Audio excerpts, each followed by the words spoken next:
রাধে রাধে বন্ধুরা, তোমরা কেমন আছো? আশা করি যে যেখানেই থাকো না কেন সবাই ভালো আছো।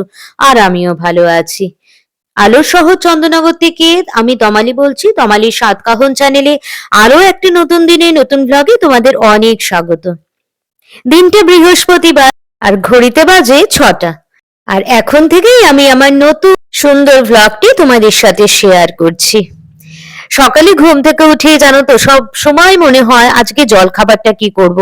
নতুনত্ব না হলে কি আর সবার ভালো লাগবে বলো? তাই জানো তো ঠিক করলাম যে বাড়িতে যখন কুমড়ো আছে আলু আছে তাহলে একটু আলু কুমড়োর তরকারি করি, বরঞ্চ একটু লুচি দিয়ে খাওয়া হবে। আমাদের বাড়িতে প্রতিদিনই রুটি খাওয়া হয়, কারণ রুটিটাই সবাই ভালোবাসে, লুচিও ভালোবাসে। কিন্তু লুচিটা তো প্রতিদিন স্বাস্থ্যকর নয়, তাই লুচিটা আমরা দিই না। আর আজকে মনে করলাম যে থাক, আলু কুমড়ো তরকারির সাথে বরঞ্চ একটু লুচি হোক, একটা নতুনত্ব খাবারও হবে। আর দেখো না, একটু ভুল করে প্রথমে আলুটা আমি খোসা ছাড়িয়ে ফেলেছি। সাধারণত আমি আলু কুমড়োর তরকারিতে কিছুতেই কোনোটাতেই খোসা ছাড়াই না, মানে কুমড়োরও খোসা ছাড়াই না, আলুরও খোসা ছাড়াই না। আর দেখো না, ভুল করে আমি প্রথম আলুটার খোসা ছাড়িয়ে ফেলেছি। আর যাই হোক না কেন, অন্য আলুটা খোসা সমেতই আমি কেটে দিচ্ছি। আর তোমাদের সাথে কথা বলতে বলতে দেখো অনেকটাই কেটে নিয়েছি। আর জানো তো এত ঠান্ডা না, হাত পুরো অবশ হয়ে যাচ্ছে। আর এই সবজিগুলো একটু ধুয়ে নিলাম এখন।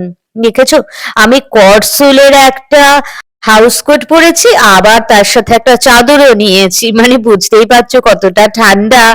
আর সত্যি দেখো, কখন উঠেছি আমি, ভোরবেলা উঠেছি, তখন কিন্তু পুরো আলোও ফোটেনি। আর এখন আলোটা হয়েছে। আর আজকে 2 দিন ধরে তো একটু বেশ রোদও উঠছে, এটাই অনেক জানো তো, আর বেশ ভালো লাগে। দেখো গ্যাসেতে না আমি ওদিকে আমার পাবলুর মাছ সেদ্ধ করতে দিয়েছি, আর এদিকে দেখো আলু কুমড়োটা বসিয়ে দিয়েছি, কারণ আমি জানি আমার মেয়ে খেয়ে স্কুলে যাবে।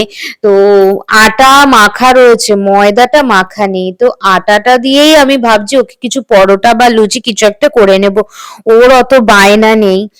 তারপরে ও চলে যাওয়ার পরে না হয় মাকে বলবো ময়দা মেখে নিতে। আর ওদিকে দেখো আমার এটা এটো এটো ওভেন ছিল, তাই এটাকে একটু পরিষ্কার করে নিলাম। আর ওদিকে দেখেছো আমার ছেলেকে, আর ওর বাবা উঠে গেছে, বলছে একটু গরম জল দাও, গরম জল দিয়ে দিচ্ছি এখন। আর ঘুম থেকে উঠে ওরা একটু গরম জল খায়। আর এদিকে দেখো আমার আলু কুমড়ো তরকারি হয়ে গেছে, আমার লুচিও হয়ে গেছে, যদিও আটার লুচি ওটা। তো এটা টিফিনে সার্ভ করে দিলাম। আর ও খেয়েও গেছে, মানে এই আটার লুচি আমি 8টার মতো করেছি, 4টে দিয়েছি, 4টে খেয়ে গেছে। আর দেখো মেয়ে চলে গেল স্কুলে। এখন আমি অনেকটাই খালি হাত জানো তো। আর এই ফাঁকে না মা একটু ময়দা মেখে নিচ্ছে ময়ন দিয়ে। আমাদের ময়দাটা সাধারণত শুধু ময়দা দিয়ে মাখা হয় না, মানে লুচির ময়দাটা একটু আটাও দেওয়া হয়, তাতে কি অম্বলটা অতটা হয় না। আর এদিকে ওর বাবা স্কুল থেকে দিয়ে চলে এসেছে। আর দেখো না, মাংস চিকেন এনেছে আর কি, তারপরে মেটে এনেছে, কারণ আমার ছেলেটার একটু অ্যানিমিক টেন্ডেন্সি এসেছে, তাই ওকে বলেছে খাসির মেটে খাওয়াতে, ডক্টর বলেছে। আর এদিকে আমাদের জন্য সিঙ্গারা, জিলাপি এইগুলো নিয়ে এসেছে। আগে সিঙ্গারাটা, এখন চা করব, চা করে সিঙ্গারা দিয়ে ওদের দেবো, আর ওরা সিঙ্গারা জিলাপি খেয়ে নেবে। আর আমি যখন লুচি খাবো তখন জিলাপিটা খাবো।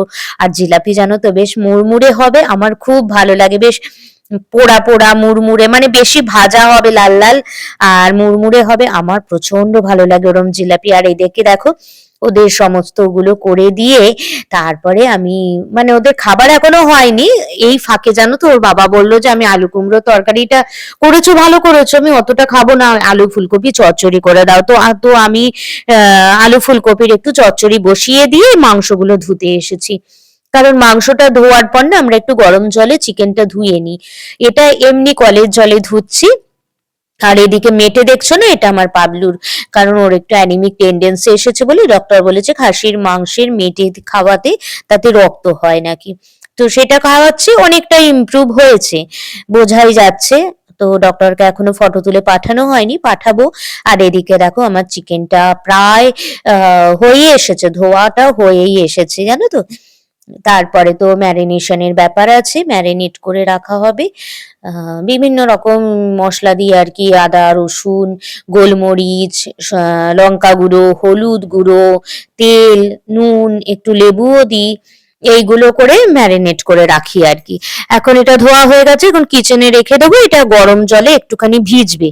আর দেখো আমার হয়েই গেল এগুলো ধোয়া। এবার এই দেখো এর মধ্যে আমার লুচিও হয়ে গেছে। লুচিটা যখন করছিলাম তখন জানো তো ক্লিপ করা হয়নি, কারণ এত কাজের তাড়া পড়ে গেছে। দেখো না এর মধ্যে আমার বাবা এসে গেছে, মানে শ্বশুরমশাই এসে গেছেন সবজি নিয়ে, সবজি বাজারগুলো বের করছি।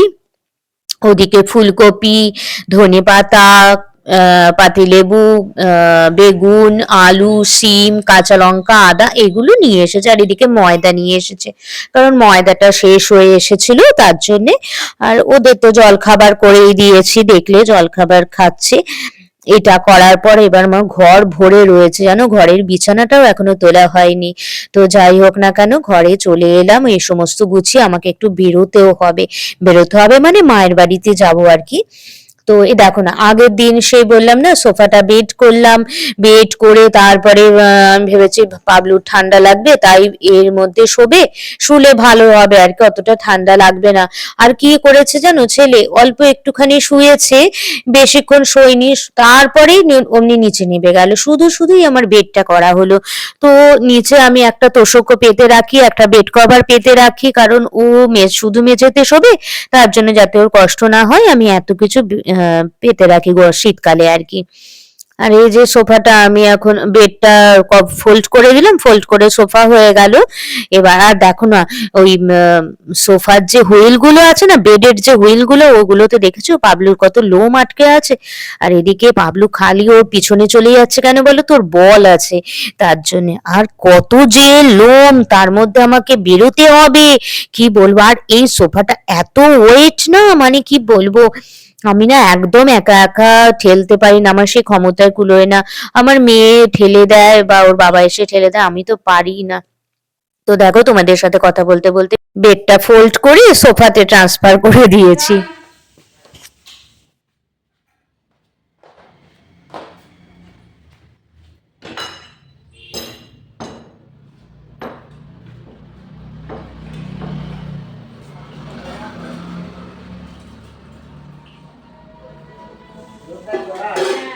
আবার তো ঠান্ডা পড়বে শুনছি। ঠান্ডা তো পড়বে, সংক্রান্তির সময় পড়ে। হ্যাঁ আবার পড়বে ঠান্ডা, দিনের রোদ হয়ে গেলে অসুবিধা হয়। হ্যাঁ সেই মেঘলা ওয়েদার থাকলে অসুবিধা। হ্যাঁ সেই তো।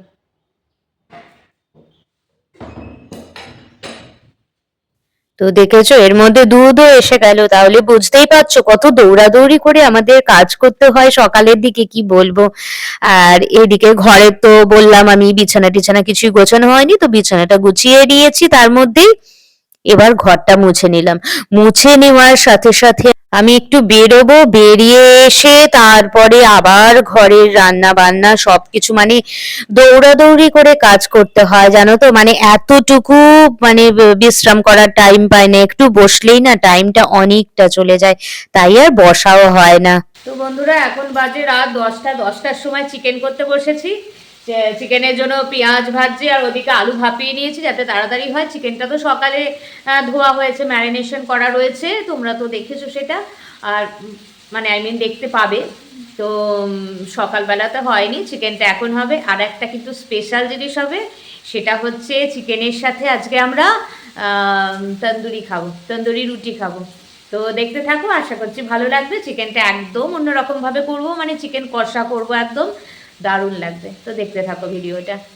তো চলো মাংসটা রান্না করতে করতে তোমাদের সাথে একটু কথা বলে নি। আগে মানে সেই যে তোমায় বললাম না, তোমাদের যে ঘরটা মুছে নিলাম, তারপরে কিন্তু বাড়িতে এসে রান্না বান্না করে আমি একটু রেস্ট নিয়েছি, মেয়েকে আনতে গেছি স্কুলে, স্কুল থেকে নিয়ে এসে মেয়ে খেয়েছে, মেয়েকে খেতে দিয়েছি, তারপরে আবার মেয়েকে পড়তে পাঠিয়েছি। আমার নিজের ক্লাস ছিল জানো তো। তারপরে চাটা খেয়ে ওর বাবা চিকেন তো সকালে এনেছিল, তোমাদের বললাম ম্যারিনেট করে রেখেছিলাম, এখন রান্না করতে বসেছি। আর দেখো প্রায় আমি মাংসের মশলাটা কষিয়ে নিয়েছি আর ম্যারিনেশন করা মাংসটাও দিয়ে দিলাম। আজকে না চিকেনটা একদম মানে কষা কষা করবো জানো তো, বেশ ভালো লাগে। বল কোন মাংসটা দেব? হ্যাঁ হয়ে এসেছে, জীবনে একটা পিস দাও না, এটা একটু পরে বের করো এটা। হ্যাঁ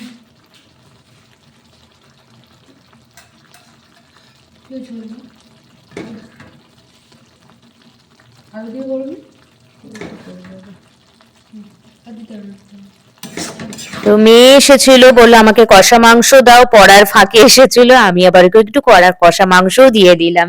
দেখো কষা মাংস বলতে বলতে কড়া বলে ফেলেছি। তো আলুগুলো জানো তো আগেই ভাপিয়ে রেখেছি, আর এখন আমাদের খেতে দিয়ে দিচ্ছে। চিকেনটা না দারুণ হয়েছে, লাস্টে গোলমরিচও দিয়েছি, বেশ ঝাল ঝাল, নুন নুন, মিষ্টি মিষ্টি, টক টক, মানে এত ভালো লাগছে, স্যালাড দিয়ে খাচ্ছি। তো ঠিক আছে, আজকের ভিডিওটা এইটুকুই থাক। আবার নেক্সট দিন অন্য একটা ব্লগে তোমাদের সাথে দেখা হবে। ততক্ষণে তোমরা সুস্থ থেকো, ভালো থেকো, আর ডিনারটা কিন্তু করে নিও তাড়াতাড়ি। আর আমরাও জানো তো ডিনারটা করে নিচ্ছি। আজকের ডিনারটা কিন্তু দারুণ হয়েছে। তো আজকের মতন এইটুকুই, টাটা, গুড নাইট।